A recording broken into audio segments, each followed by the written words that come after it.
Hello everyone, welcome back. I want to do a fairly quick stock market video because Democrats have been making the big deal over the last couple of days that the stock market has declined. Right now, it's like March 11th, I think, 2025. So yeah, we've had a couple of successive days of the stock market going down. So I'm gonna tell you guys my opinion now and my opinion going way back to like 2018, right? Actually, going all the way back to 2016. Okay, my opinion has been that the stock market is inflationary. It is way overpriced. Okay, so um, the stocks, right? For those of you not familiar with this stuff, it's basically the value of shares that you own in these companies. Okay, so you own a piece of this company, which includes their assets and profits that they have built up. And then what happens is, if they pay when they pay dividends, the value of the company actually goes down because they're distributing, a piece of their wealth. So for this reason, a lot of these large companies, they really don't give out big dividends because most people that invest in these companies, they're more interested in seeing capital appreciation rather than dividends, and also the capital gains are taxed at a lower rate.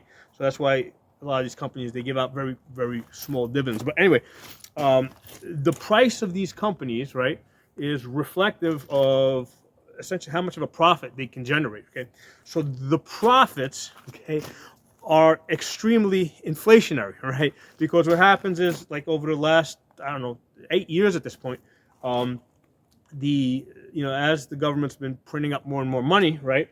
The government is not the only one that creates money; it's also created in the private sector. But the private sector, there's a limitation as to how much money can be created in the private sector, because you got to put up real assets in order to create money. So, for example, when you take a mortgage, you got to give the bank a deed so that they can make up that money. Okay, so that's how money is made. But when the government makes up money, they basically just give themselves an IOU. They don't actually put up real assets. So, on the government side, the government's been creating all this money, and basically putting it out into the whole world. So the more money you print, the less it's worth. From our perspective, we see it as price appreciation. Okay, so the price of things doesn't, the value of things really doesn't go up. It's just the value of our dollars goes down. So we see that as price appreciation. The exception to that is when you actually have a shortage. Like, for example, in December, okay, of 2024, on his way out, Biden's people declared a bird flu. Okay, out of thin air, they declared a bird flu, and they had about 13 million chickens executed. Okay, which of course drove up the price of eggs. So I think that was that was 100% intentional. So it's going to take 4 to 6 months before the new chicks start laying eggs. So that's how long that egg crisis is gonna last. However, the difference there is that that's not the appreciation in egg prices that you guys are seeing. That's not inflationary. That's because there's a real shortage because of all the hens that the laying hens that Democrats had destroyed. Okay, so aside from that situation, when you have broad price appreciation without any shortages, it's usually because it's directly related to more money printing. Okay, so that money printing, right? And as soon as companies, individuals, myself, as soon as I get a sense that the government is printing up more money, I'm raising my prices. Okay, it's a race for me to raise my prices faster than the government can print money. Okay, so that's inflation. Okay, so for example, the last 4 years I've raised my prices. Yes, I'm making, the top line is bigger, the bottom line is bigger. My expenses have also gone up, so it's really not a net gain. Okay, but as far as the stock market, right? Because these companies are making more money because of the inflation, that's also going to be reflected in the stock market price. So the value of these companies is inflationary, just like the value of homes having gone up. That's inflationary. Okay, that's not really the value of homes and companies an asset's going up, that's just the value of the dollar going down. Okay, so that's why the stock market is as high as it is. So Trump said that he wants to basically bring down the cost of things, right? So basically, he wants deflation. Okay, so, that's what it means when the price of living expenses go down. So how do you bring down the price of things? Essentially, you have to have a recession. Okay, so recessions don't just happen; they are engineered. That's the only thing that's going to get prices to come down. Okay. That's just how it is. I mean, there's no reason why I would decrease the prices that I charge my customers, other than if I feel that, they're not going to have that. They're not going to have that money in the future. I can't continue to keep charging them that. I gotta lower my prices. Okay, so you need a recession to bring down prices. Now, Trump had said something. He thought that he could. This is when he was running for office in 2024. He said that he was going to somehow bring down the costs. He was going to decrease the living expenses without a recession, right? And his idea was that he was going to do this by basically flooding the economy with really cheap energy, right? Cheap oil, cheap gas, cheap electricity. So he primarily cheap oil. So. And I thought about that, and I'm like, you know what, that can work, because I remember, like, way back in, like, 1998, 1999, we had a booming economy, and that was all because, I mean, the price of gas, I remember back in, like, 2000, actually, in New York City, right, which, things are usually a lot more expensive there, I was paying 99 cents per gallon, okay, that's in 2000, when the average was usually somewhere closer to $2, okay, per gallon. So the price had dropped by a little bit more than half, and that created a booming economy. So I'm thinking, Trump said he was going to get the fuel costs to come down, and that was going to be that was going to offset the cost of things going up, right? The other expenses that went up. And I'm like, yeah, you know what? That could work. That could work. That kind of makes sense. However, we're already into March, and I don't really. I mean, fuel costs may have come down a little bit, but not a whole lot. Okay, so definitely not enough to reduce the prices, to have deflation without a recession. So it's not surprising, because it takes a long time to build up the infrastructure so that you can actually pump, get more oil out of the ground and refine it and move it around.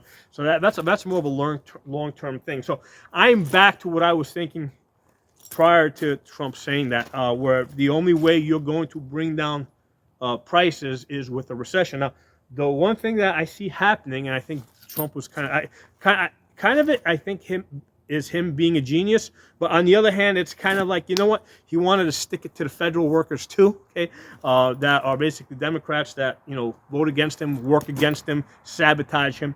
So the mass federal layoffs, okay, are creating an isolated recession on the government side, right? So it's creating an isolated recession, because all these people that are being laid off, I mean, they don't know, they don't feel comfortable about their future. They're going to spend less money. They're going to haggle more. They're going to try to bring down prices. So I see that happening. I see an isolated recession that has the benefit of being deflationary. Now, you know what?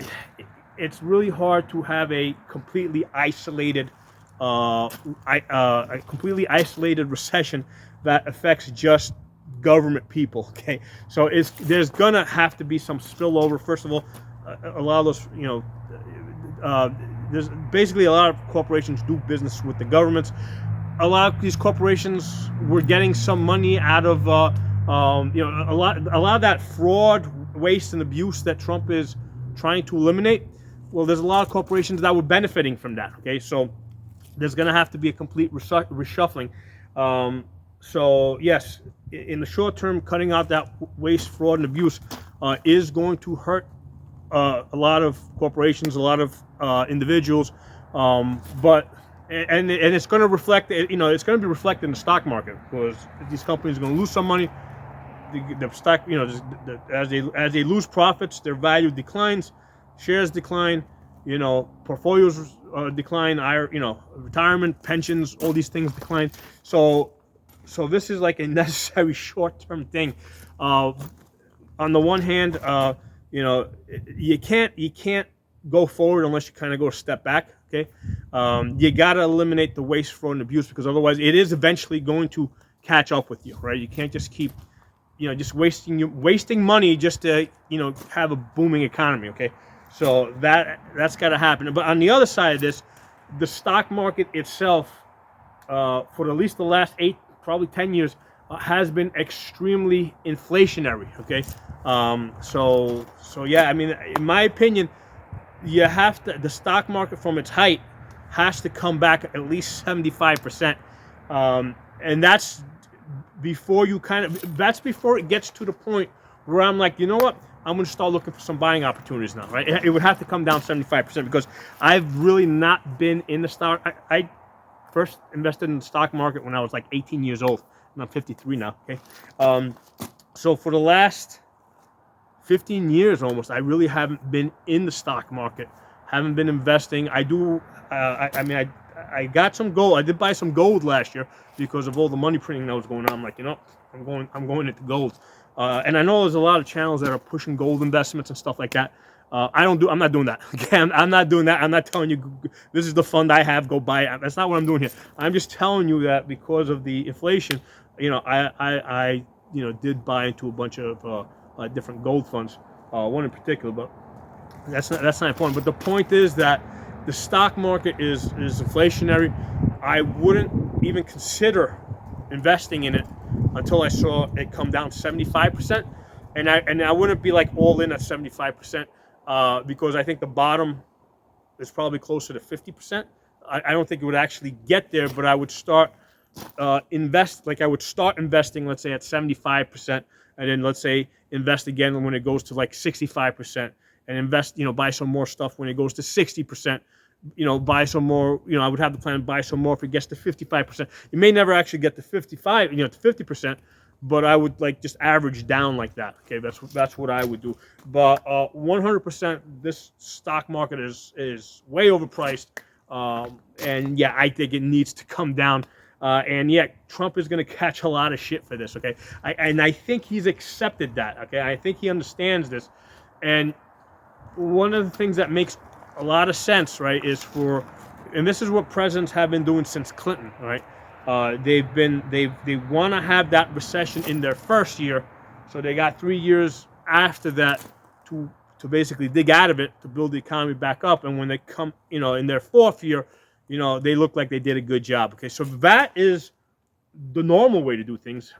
Trump didn't do that in his first term. I think he made a mistake. I think that was kind of a lack of experience. He thought that he could have like a continuous booming economy, and it's not like that, because, here's the thing. If the economy is doing good, I'm raising my prices, okay? Good economies are naturally inflationary, right? Because what happens is, okay, I'm doing business, money starts coming in. At some point, I'm like, you know what? Instead of me working 40 hours a week, let me raise my prices, and I only gotta work 30 hours a week. Right? Economy's still doing good. I'm making good money now. I'm only working 30 hours a week. I've got a surplus of money. You know what? Let me raise my prices some more. Now I'll only work 20 hours a week. Okay? So that's what tends to happen in a booming economy, right? As people build up wealth, they're like, you know what? If I raise my prices, I can do less work. I can take less risk.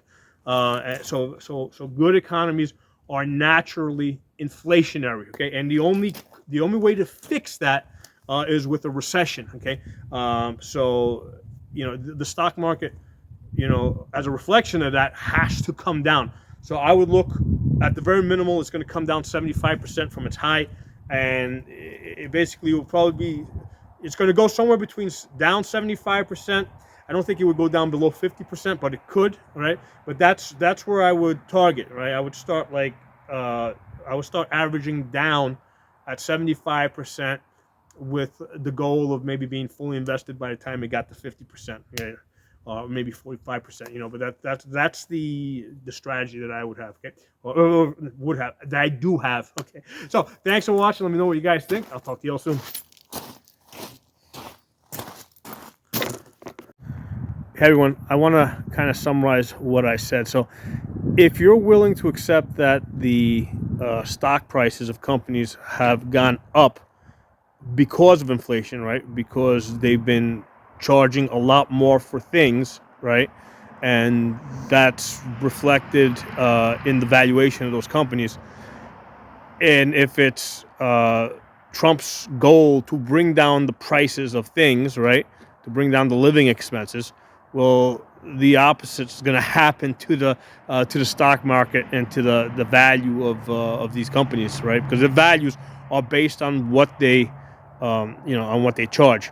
Now, one of the dirty secrets of inflation is that, because a lot of times people are like, yeah, everybody's just passing on their costs, right? But here's the thing: when you are in a highly inflationary market where prices are going like constantly up, back and forth, um, basically, if you have price instability, uh, any businessman has to factor in that instability. Okay, so if I think that the inflation might be anywhere, let's say from, I don't know, 2% to 5%. I'm going to err on the side of caution, right? And I'm going to say 5% inflation, or I'm going to factor in 5.5 or 6% inflation. I have to allow for a margin of error. So businessmen and companies do make a little bit of extra money off of price and stability, okay, because we're able to, right? Because nobody knows for sure what the right price of anything is, okay. So in a market where there's a lot of price stability, you can't really, I mean, if you try to raise your prices, people are going to know right away, right? So they're not going to buy from you.